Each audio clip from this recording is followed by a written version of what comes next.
Okay, so we'll start. Um,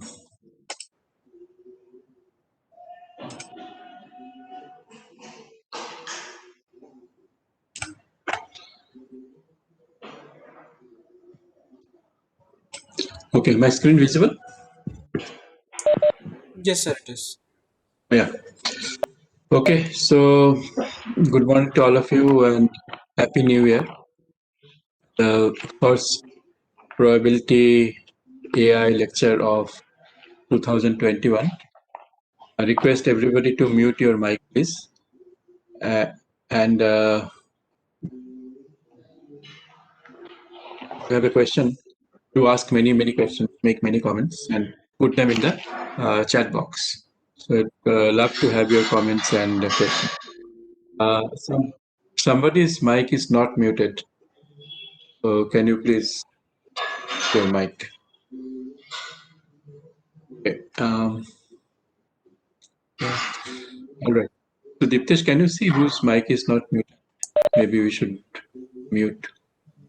Uh, One of them is Sani Ranpriya. Could you, Yeah. Kashyap Tamakola, Kashyap and Sani, could you please mute your mics?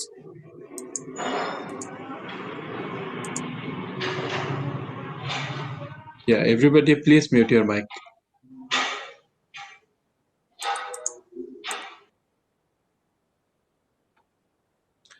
Okay. So there are many new entries to the NLP group. For your um, motivation and information, these probability AI lectures are for investigating why probability is necessary for us, for our research, teaching of AI courses, and why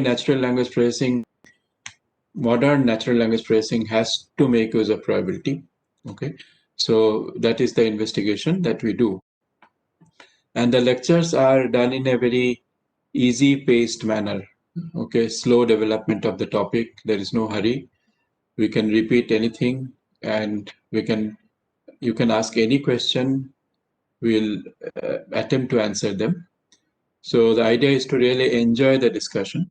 I present something and that way I lead the discussion, but everybody is invited to contribute to this kind of academic entertainment. We call them academic entertainment. So we are into lecture 9, where I would like to take up chi-square distribution now. And the goal is to do hypothesis testing. Before that, in lecture number 1 to 8, we first of all established why probability is important for us, and a very important notion of interval estimate. Okay, if we estimate a value, does it fall within a range that is acceptable for our purpose? Okay, so interval estimate has been illustrated through a number of problems, and its importance is very high. So we'd like to go to chi-square distribution. And distribution, you will remember, is concerned with the behavior of a random variable. So chi-square distribution, the motivation is the following. I mentioned this in one of the previous discussions with PhD students. So this kind of table is very common when we write papers, read papers, and so on. This is from our paper on numerical sarcasm. Dharmendra asks where he will get the previous lectures. So we'll point to the drive area where all the previous lectures are kept.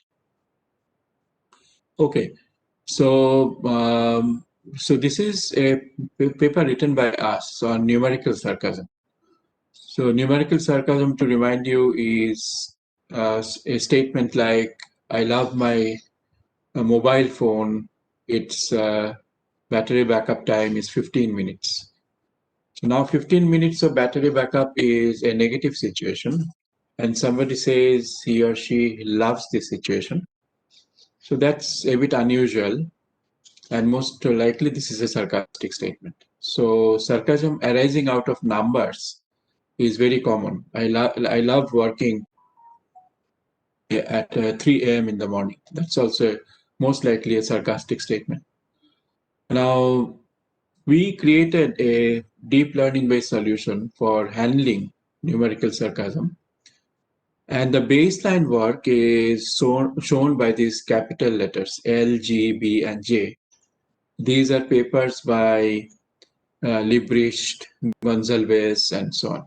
So we make use of uh, some kind of word embedding similarity, which is plus S, then weighted similarity, which is similarity and the distance between words factored in, and then S plus WS, where bare bone similarity and weighted similarity both are considered. So the first row shows that we, with LSA embedding, we beat the L baseline by introducing plain similarity measure. And then somehow the F-score value falls. If I take Glove's word embedding, then again, bare bone similarity exceeds the baseline value. But again, after that, the F value falls. Similarity and weighted similarity achieves the best performance with dependency weights based embedding. And in word to vec, again, plain similarity scores over the baseline value. And after that, the F scores fall again. So this process is followed for comparing with G, another baseline value, then comparing with B and comparing with J. And the bold-faced values show the increase in F-score over the baseline. And also the topmost figures for a particular baseline and word embedding combination. So the point is, we all the time demonstrate this kind of performance improvement, and numbers are involved in this. Sometimes the numbers are very close to the baseline, at which point of time we have to do test of significance or hypothesis testing. What we mean by hypothesis, what is a null hypothesis, what is an alternative hypothesis, these are foundational concepts, but we'll slowly go into those terminology. Let me give the motivation and the application first of all. So we need to be sure that our claims on performance improvement are well founded based on scientific and um, mathematical factors. So chi-square distribution gives us an instrument towards that principle-based claim, principled claim that we are doing better in terms of performance. So I take a motivating problem which shows how the difference in numbers can be tracked, and the difference in number is established as significant. Okay, so the motivating problem here is that we have a pet bird. We're very fond of this bird, and we have fitted a sensor on the body of the bird to know where the bird is at any point of time. Okay, so the owner of the bird has given the bird freedom to fly around, enjoy, and go wherever it wants. But there is a sensor fitted which tracks the location of the bird, so that for any kind of problem and the tracking of the bird, these numbers can be used. Now, by experimentation and observation, we know some critical factors. The the critical factors are that the numbers which are sent by the sensors are not always accurate. Okay, the numbers that we receive are most probably correct, but could be incorrect also. So we begin to introduce probability here. Most probably correct. Okay, can be incorrect also. So we begin to introduce probability, but we are little more quantitative in our observations. We know that the error on these numbers are normally distributed. This error is a normally distributed variable, random variable. It is random because it takes random numbers, and its mean is 0, which is the characteristic of any kind of error situation over signals. Okay, so errors are typically normally distributed with mean 0. The standard deviation can vary depending on the sensor that we have fitted on the body of the bird. So standard deviation has been found experimentally from observation of a lot of data that the standard deviation is 2. So we say that this error zeta is normally distributed with mean 0 and standard deviation 2. Note the notation. So in these probability lectures, we have a very strong mathematical component, and in mathematics we have to be careful with notation. So zeta is the error, and this error is known to be distributed normally. Look at the notation here, n. In bracket 0, 0 is the mean, 2 is the standard deviation. And the tilde shows that this zeta is following the distribution on the right hand side of tilde. So let's be precise with our mathematical notation. So now, since the values can be erroneous because the sensor is not always accurate, we want to know what is the error, and the more practical question is, what probability is there of getting our bird's location wrong by 3 meters? Okay, so the sensor has sent the XYZ location of the bird, and the actual location is another XYZ combination. So we want to know what is the probability that the distance between the actual location and the sensed location, the transmitted location, is within 3 meters or more than 3 meters. Now this probability turns out to be 0.522, about 52.2% probability, which is a pretty high chance. So we are required to buy a better tracker. The tracker has become old, or is it too cheap for this tracking situation? Now, how do we calculate this probability? The probability of the error between actual location and transmitted location being more than 3 meters. The distance between actual location and the transmitted location being more than 3 meters. So we resort to good old coordinate geometry. This square, distance between the actual location and the transmitted location, is x minus xt whole square plus y minus yt whole square plus z minus zt square. Okay, so the transmitted location from the GPS is xyz, actual location is xt yt zt, as indicated in the diagram. Now the distance is expressed in terms of error. So zeta x is x minus xt, zeta y is y minus yt, zeta z is z minus zt. Sorry, this should be zt. Now this error is error in x direction, y direction, and z direction. So clearly, because of the definition of d square is zeta x square plus zeta y square plus zeta z square. And we know that zeta is normally distributed with mean 0 and standard deviation 2. Okay, all these zeta x, y, and z are normally distributed. They happen to have the same mean 0 and the same standard deviation 2. So now we need to know the probability density function of d. D is a continuous variable, you see. because these measurements are also continuous variables. Xt, x, these are continuous variables. So that's why, since it is a continuous random variable, we have to find out the probability density function. If it was a discrete random variable, then we'll be dealing with probability mass function, for example, in Poisson or binomial distribution. So d square is a random variable.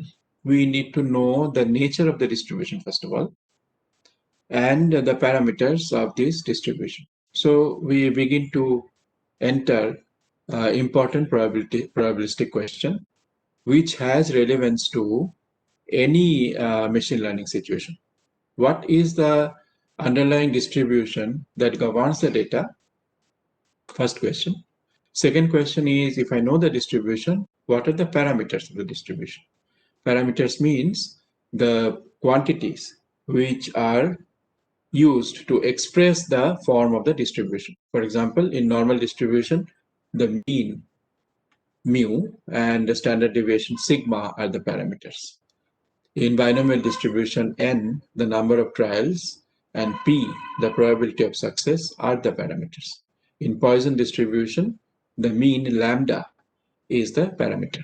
Okay, so distribution and the parameter of the distribution are the important quantities which are to be known by us in any machine learning situation.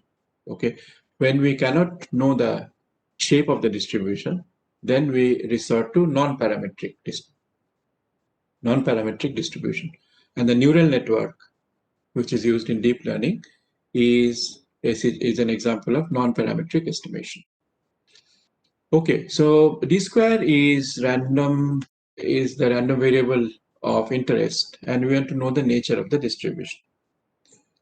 So here we are helped by some theory and the definition of chi-square distribution. So one thing we do is that we convert the errors on x, y, and z axis to normally distributed random variables. So we know the procedure for this. This is a standard procedure. I take the random variable, subtract the mean, divide by standard deviation, and I get a standard normally distributed random variable. So zeta x minus 0 by 2 gives me zx. Similarly, zy and zz, which are all standard normal distributions with mean equal to 0 and standard deviation 1. Okay, so standard normal distribution is very, very useful for us. In the previous 8 lectures, we have seen that we have to make use of z table for interval estimate. Okay, so zx, zy, and zz are all standard normal distributions, and previously computed tables, z value tables, give us a way of measuring the area from point A to point B under that standard normal curve, which also gives me the probability of an interval. Now d square equal to zeta x square plus zeta y square plus zeta z square, where zeta is normally distributed with mean 0 and standard deviation 2, can be expressed in terms of zx, zy, and zz, which are standard normal variables. So standard normal distribution. So d square will therefore become 4 into zx square plus zy square plus zz square. This is simple algebra. So I have expressed d square in terms of standard normally distributed variables, zx, zy, and zz. Why am I doing this? I'm doing this so that I can make use of the property of chi-square distribution. So the statement of the chi-square distribution is this, that a random variable x, which is sum of n standard normal variables, square of n standard normal variables, z1 square plus z2 square up to zn square, each zi is a standard normal variable with 0 mean and standard deviation 1. This x is said to be chi-square distributed with n degrees of freedom. So if there are n such standard normal variables and they are squared and their sum is taken and x is made equal to that, then x is said to be chi-square distributed with n degrees of freedom. Okay, so the significance of degrees of freedom and this, what is the shape of this chi-square distribution, all this we'll discuss in detail as we go along. Now we go back to the BART tracker. Can somebody tell me if you're seeing this slide, use chi-square distribution, d square equal to 4 in Yes, yes, sir. swing. Yes, sir. Okay. Okay, just 1 minute. Let me close the door. There is a little noise.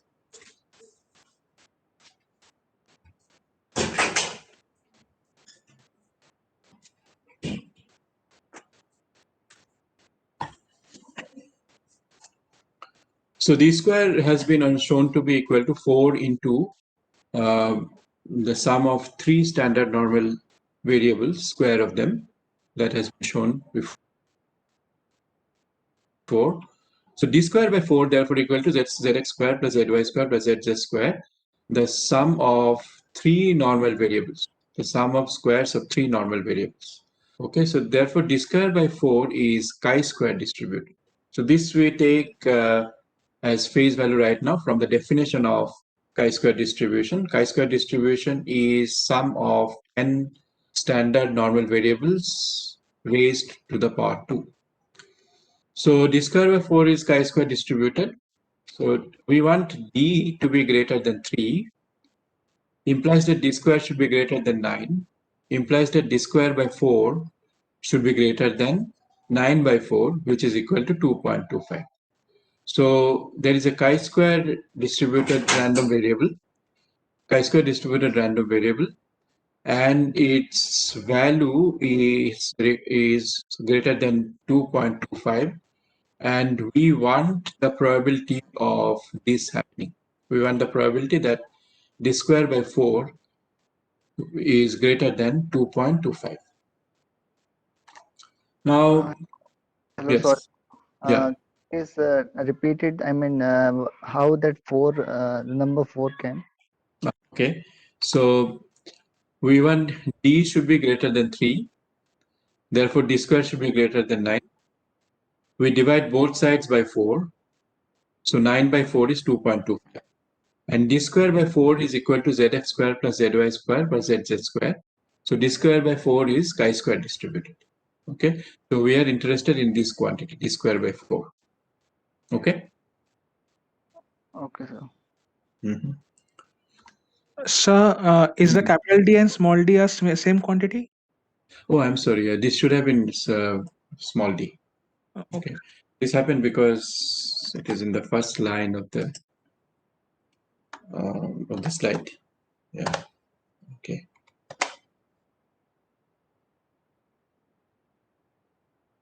Just a second. Saving.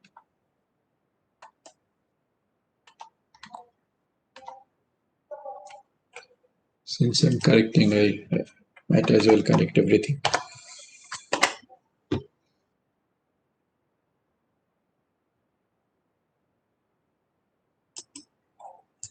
Okay. So we are interested in making use of the chi-square table, which is shown here. And the chi-square table um, is is expressed for degrees of freedom, which are on the rows. See, the first column says df. Df is degree of freedom, and this chi-square and the lower suffix is called the chi-square critical. Okay, so chi-square critical is recorded for 0.9995, 0.999, 0.995, and so on. Most of the time we are interested in chi-square 0.95, where 0.95 gives rise to alpha value of 0.05. Okay, I'm throwing a lot of terms. They will become clear as we go along. So 0.95, 1 minus 0.95 is 0.05. So 0.05 is the error range, okay, error range, which we are interested in most of the times.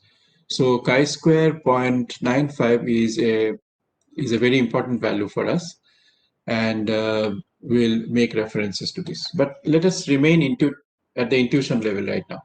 So we are interested in the probability of d square by 4 being greater than 2.25. Okay, so we are interested in a particular probability. That probability is d square by 4 should be greater than 2.25, and d square by 4 being greater than 2.25 is equivalent to d being greater than 3. That is the distance between actual location and the transmitted location being more than 3. Okay, so the bird is out of the scanner, let's say, if it is away from if its actual location is more than 3 meters away from the transmitted location. We do not want that to happen. So the probability of d square by 4 being greater than 2.25 is the quantity of interest. How do I get that probability? To get that probability, I should know how d square by 4 is distributed. What is the probability distribution of d square by 4? So that I know is chi-square distributed. So d square by 4 is chi-square distributed. Now, chi-square's table for different degrees of freedom and different levels of significance is available, okay, from numerically computed values, and these charts are available in a standard way, just like z-score values are available in a standard way on the internet and the probability charts. So that probability of d being greater than 3 comes out to be 0.522. So the probability that the distance between the actual location and the transmitted location is more than 3 is fairly high. It is 52.2%. Okay, and the methodology shows how we could get that probability.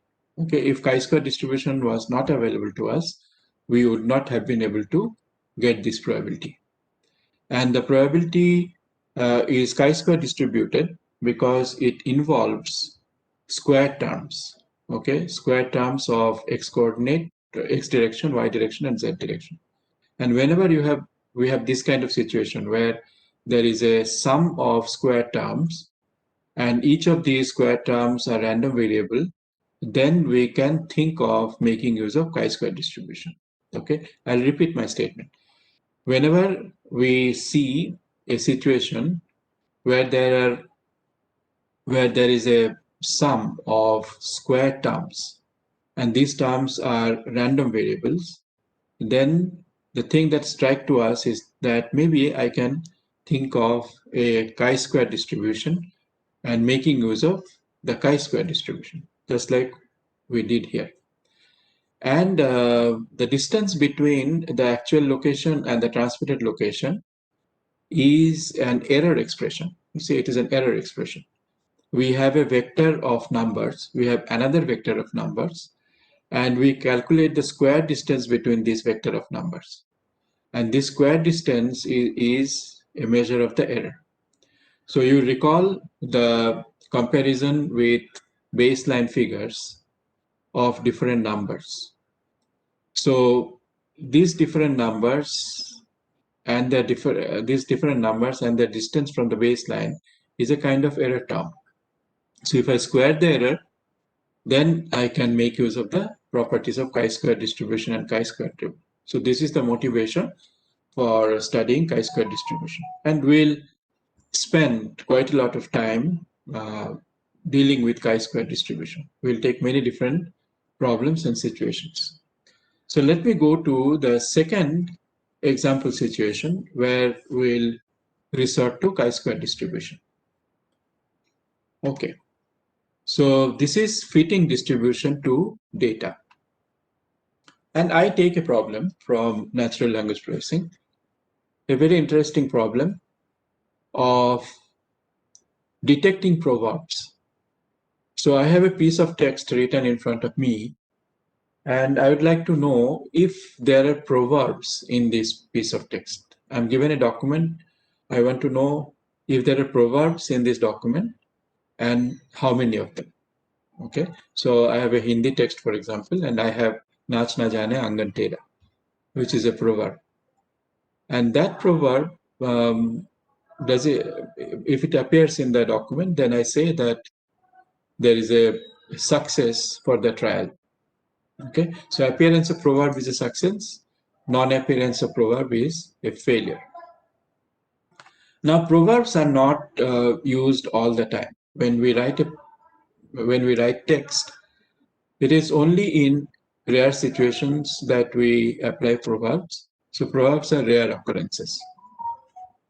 Now here I'll digress a bit and go into some interesting discussion on proverbs, which, by the way, has always been an important NLP problem and is becoming all the more important since we have to deal with all kinds of text.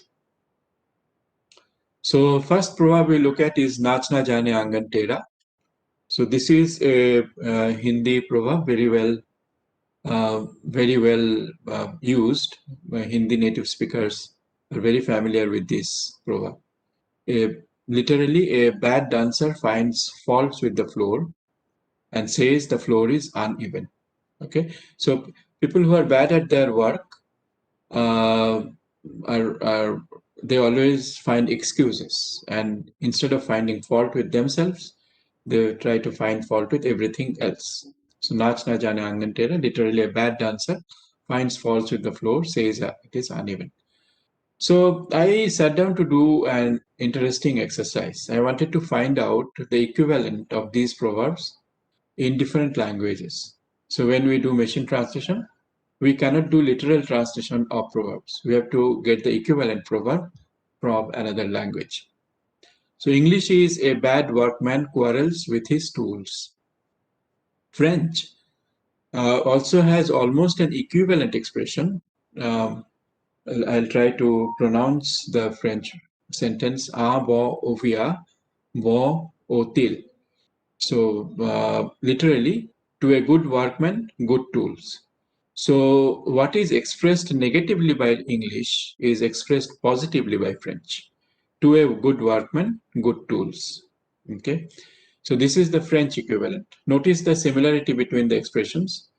Workman is used in both English and French. Tools is used in both English and French. English and French are close languages, lineage-wise. Polish. I can't pronounce this. Polish is a very difficult language. A bad ballerina gets disturbed by the hem of her skirt. A bad ballerina. Ballerina is a dancer, and she gets disturbed by the hem of her skirt. That means find excuses with the skirt. So more languages. German, I knew a little bit of German before. Wenn der Reiter nicht taut, hat das Pferd Schuld. If the horseman is not good, the horse is to be blamed for it. So here the imagery or the metaphor is two other symbols. The symbols are horseman and blaming the horseman. Blaming, however, remains constant across languages.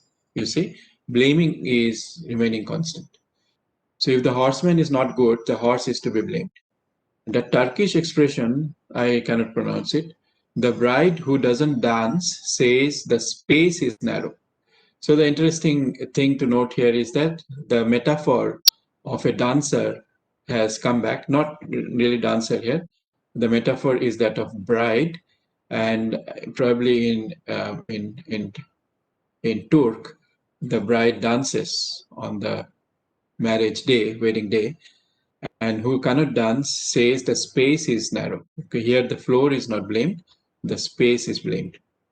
The Spanish equivalent is, again, I'm not pronouncing, a bad wagoner blames the donkeys. Now the symbols are donkey and wagoner. Okay, see how the vehicles of symbols which carry the meaning change from language to language. The Chinese equivalent is one blames the bed to be crooked when one can't sleep. Okay, the problem is with the sleeper, but can't sleep and therefore blames the bed. The Arabic is a bad rider blames the camel.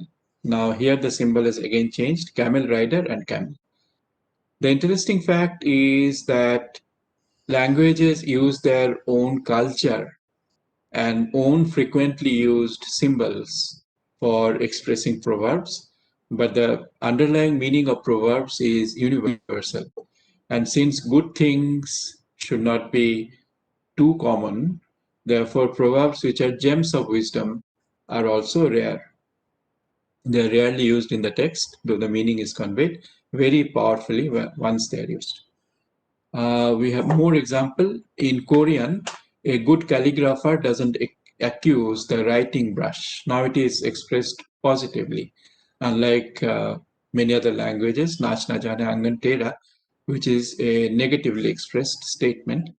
In Korean, it is positively expressed. In French also, it is positively expressed. A good calligrapher doesn't accuse the writing brush. Vietnamese, just like English, a bad workman blames his tools. See that the word accuse, blame, they are continuing. Okay. Croatian, I will not pronounce this. A bad worker or handyman blames the tools, same as English. Sardinian, a bad worker blames the tool. Sardinia, Croatia are neighbor countries. Russian, will not pronounce. A bad dancer is bothered by his sleepers. So see the interesting thing. The metaphor of dancer is used in 3-4 languages. Hindi uses this, Nasna Jana Tera. Turkish used it. The bride who doesn't dance says the space is narrow. And we see it coming back in Russian. A bad dancer is bothered by the sleepers, not the floor, but bothered by the sleepers. And we saw another example where in Polish, the dancer was getting disturbed by the skirt. Okay, so skirt, floor, sleeper, space, these 4 symbols are used in these 4 languages. Blaming is constant, but the symbols use vary. But dancer seems to be a frequently used symbol, and workman is also equally or maybe more common. So you see, we can now document our observations. So the symbols used are workman, dancer, rider, rider of the camel or rider of the horse. Arabic made use of camel rider. German made use of horseman. Okay, so the agents are horseman, camel rider, workman, dancer. Maybe more symbols are used. The activity is blaming. That is almost universal. Either blame or not blame, positively and negatively expressed. And the symbols which are blamed are horse, skirt, floor, space, okay, tools, and so on. So this is a very interesting fact, and all over the world, languages make use of these metaphors to point to people who do not have competence, and they try to cover up their incompetence by blaming many things which are around them.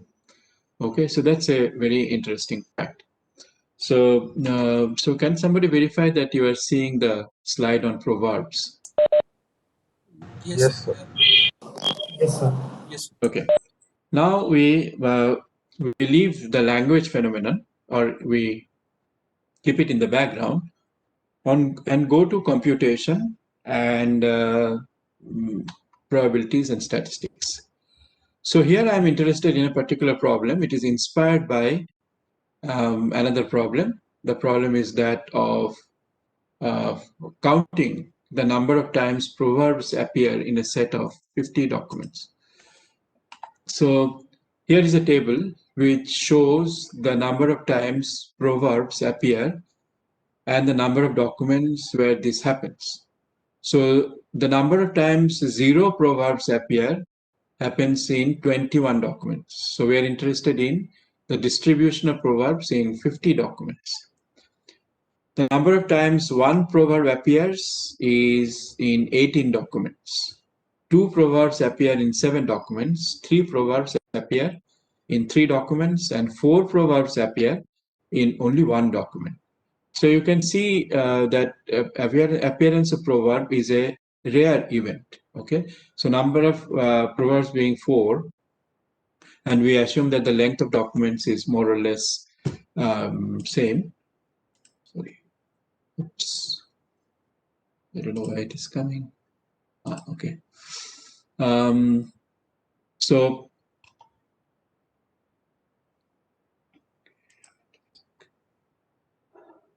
yeah, so the number of so the number of proverbs appearing in a document is small because appearance of proverbs is a rare event. So we have taken 50 documents and we have recorded this frequency of appearance. One more time: 0 proverbs, 21 documents, 1, 18, 2, 7, 3, 3, 4, 1. So now the question we are asking is what distribution is this data following? What is the underlying distribution for this data? Okay. And we begin with the known distributions. I'm helped by the fact that there is this language phenomenon of proverbs, and I know the property, one property of this language phenomenon, that appearance of proverbs is rare. Okay, and the distribution that fits this description is Poisson distribution. Poisson distribution is used for modeling rare events, like number of car accidents in a week, printing mistakes in a page, transistors that fail on their first day of use, wrong telephone numbers that are dialed in a day, and so on. These examples are from Sheldon Ross, the celebrated probability book, 3rd edition, 2004. So Poisson distribution is a good platform for modeling rare events. Let's remember that this is an important understanding. We are always on the lookout for being able to use distributions when we know their properties and we can match them with our situation. And in our situation now is modeling of proverbs, appearance of proverbs. Now, Poisson distribution is defined by this formulation. Probability of capital X equal to small x is e to the power minus lambda into lambda to the power x by x factorial. Now, capital X is conventionally used for giving the name to the random variable, and the small letter is used for the value taken by the random variable. So this is the probability of capital X taking small x as the value. This is the probability of the random variable x taking the value small x. In our case, x is the random variable, denoting the number of proverbs in a document. Please recall that the number of proverbs in a document should be small. Appearance of proverbs is a rare event, just like mistakes, misprints in a page. Now, lambda is the governing parameter of Poisson distribution, and this is equal to the mean and standard deviation of the Poisson distribution. And this can be shown by the moment generating function of the Poisson distribution formula. We take the moment generating function, take the first derivative, equate to 0, we'll get the mean. Take the second derivative, equate to 0, and use that to obtain the standard deviation. So this is the Poisson distribution formula. Now, I'd like to spend 2 minutes on this. One thing is that we are making use of a knowledge which is outside the computation. Okay, it is a knowledge, very powerful piece of knowledge, that the data most probably follows Poisson distribution. Second piece of knowledge is the well-established formulation of Poisson distribution, and the right-hand side shows the shape of the distribution and the parameter governing the distribution. All these are very, very important pieces of knowledge. And I always point out in these discussions that there are many things which are beyond machine learning and deep learning. Okay, so when we are dealing with machine learning, deep learning, we should not be carried away by these techniques and say that that is the be all and end all. See how much help we obtain from traditional pieces of knowledge like coordinate geometry and then statistics and probability and the properties of distribution.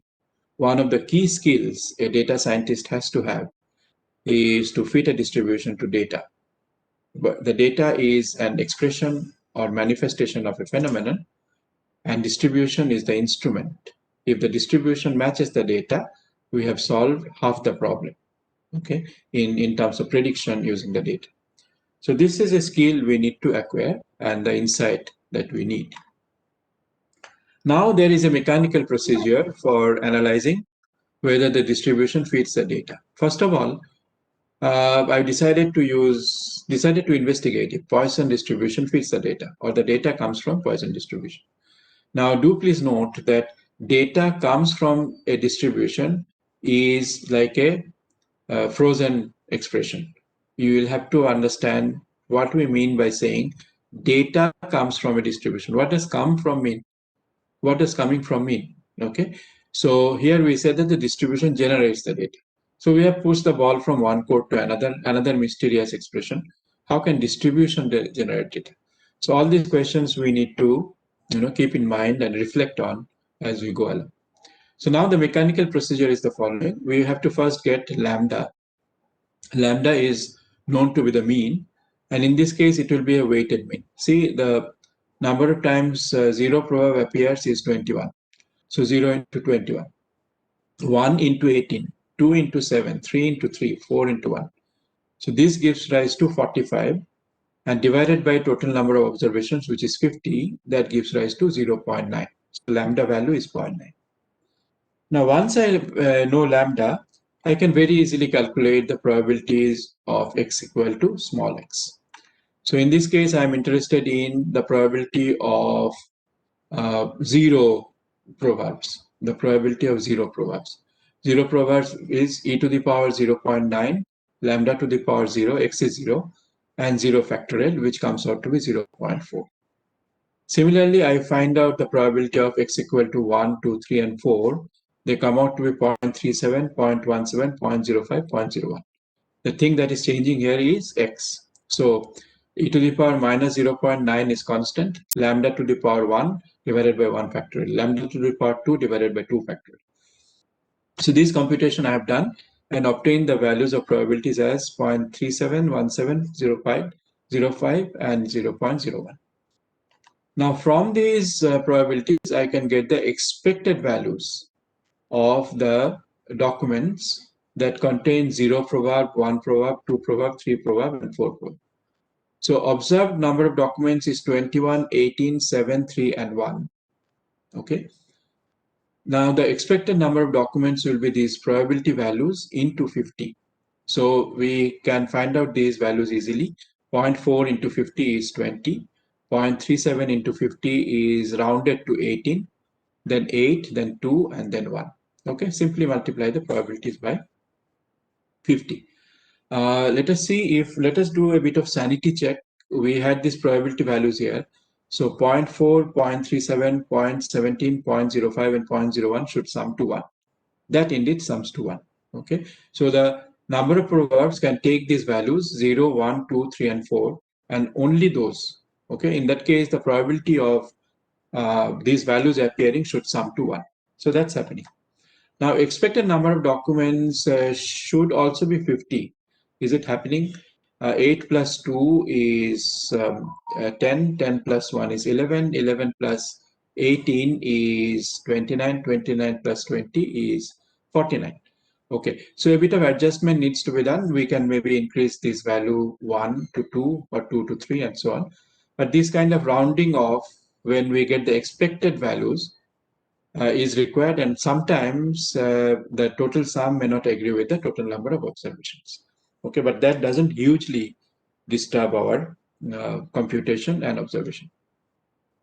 Now we proceed with the mechanical algorithm. So the expected values are given, observed values are given, 20, 18, 8, 2, and 1, 21, 18, 7, 3, and 1. And the expected value and observed values seem to agree quite well with each other. 21, 20, 18, 18, 7, 8, 3, 2, 1, 1. Okay, so they seem to agree.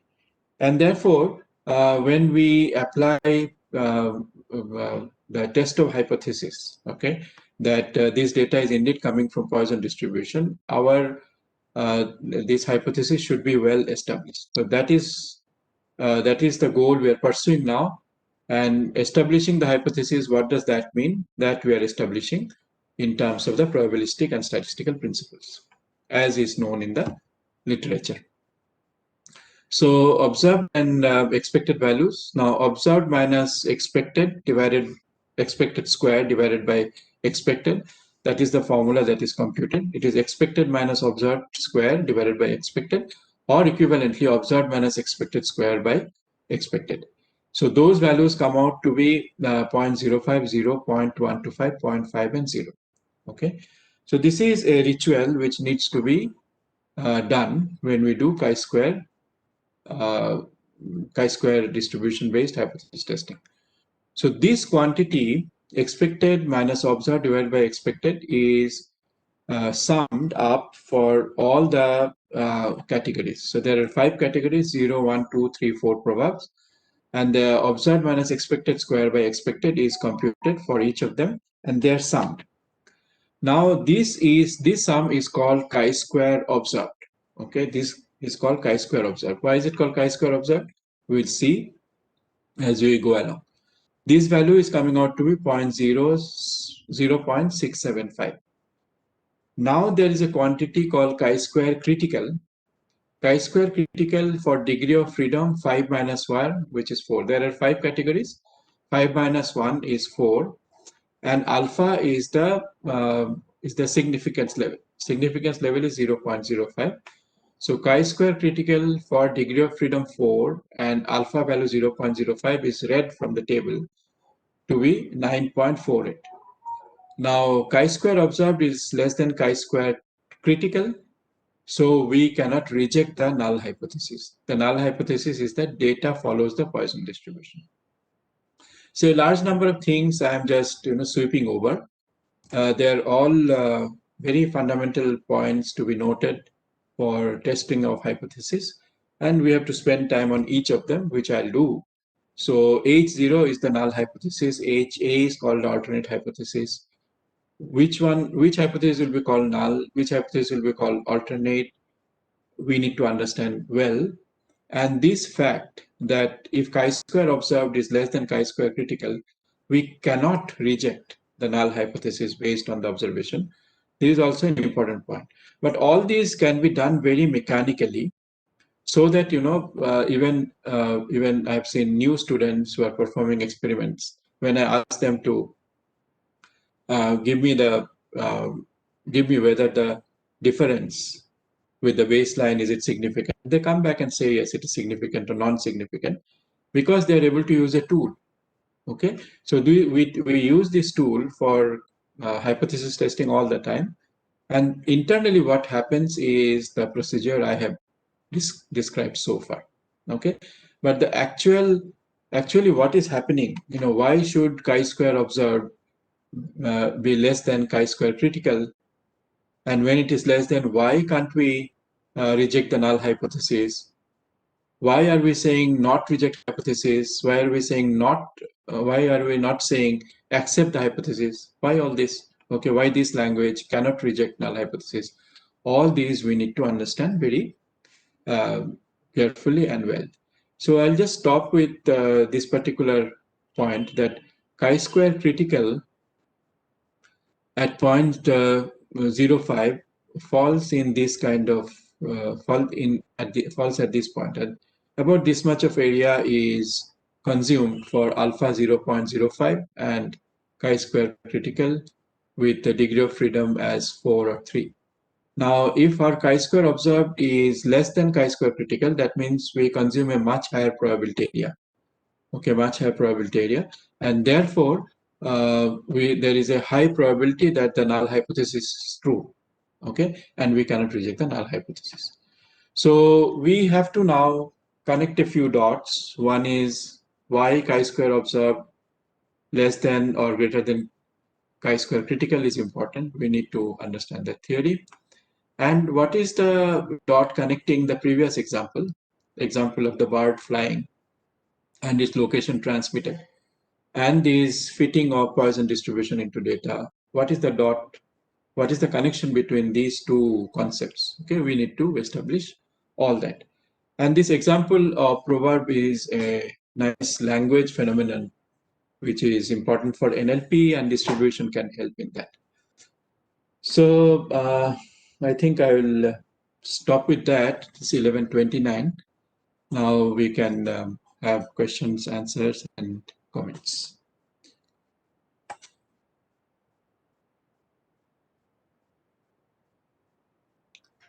Okay, so are there some questions, comments? Yes. I see a question from Rohit. Why did we shift from normal distribution to chi-square distribution in bar tracking problem?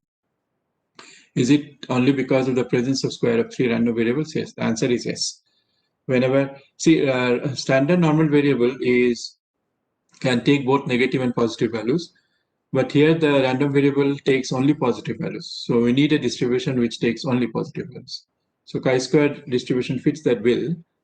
And also it is in terms of squares of random variables, which is a very common situation for error. Errors are often expressed in terms of square of differences. Okay, and then Diptesh has written in the chat that he will put the lectures in some drive folder. Okay.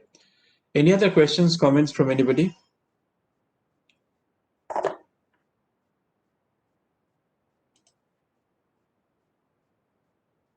Harsh has a question. Yeah, what is the question? Let me see the chat. I have a query regarding the meeting at 11:30. Oh, I see. Okay. So the meeting at 11:30 is in a different link. It is a Google Meet link, which Sandhya has sent. And that's for the information extraction group. So Harsh Vagasya, I think you are part of the machine translation group. You and Sunny are not in this meeting. Okay, only Kashyap is in this meeting. Hello, sir. Yeah. I'm not getting one thing. In this picture, you can see there is subscript in the x square. It is Yes. 0.9995. What that is indicating? So this is indicating the what is called the critical value. So you can either get you can either work with 0.95 or 0.05. Okay. So 0.1 minus 0.95 is 0.05. So which side of the chi-square distribution you are working with is decided by this critical value. So we need to spend some time on this theory, okay? Chi-square distribution theory. Hello, sir. Yeah. Sir, we calculated somewhere a chi-square critical. How did we calculate it? Oh, chi-square critical we obtained by looking at the table. Just looking at the table. And these Okay. tables are standard tables available from statistics and probability people. Okay, sir. If you want to know a little bit more, then chi-square, the area under the chi-square curve is computed numerically by making use of another distribution. This is called gamma distribution. Okay.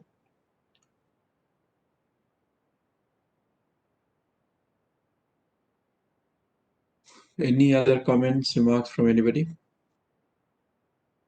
Okay. If not, so Diptesh, I think we have a standard area where we are keeping the recordings, right? Yes, sir, that's true. So this 9th lecture's recording also will keep there, and people Yes, sure. Yes, sir. take it. Yes. So we'll continue this discussion. We'll go deep into chi-square distribution and its properties, just like we did for standard normal distribution, and link it with the NLP.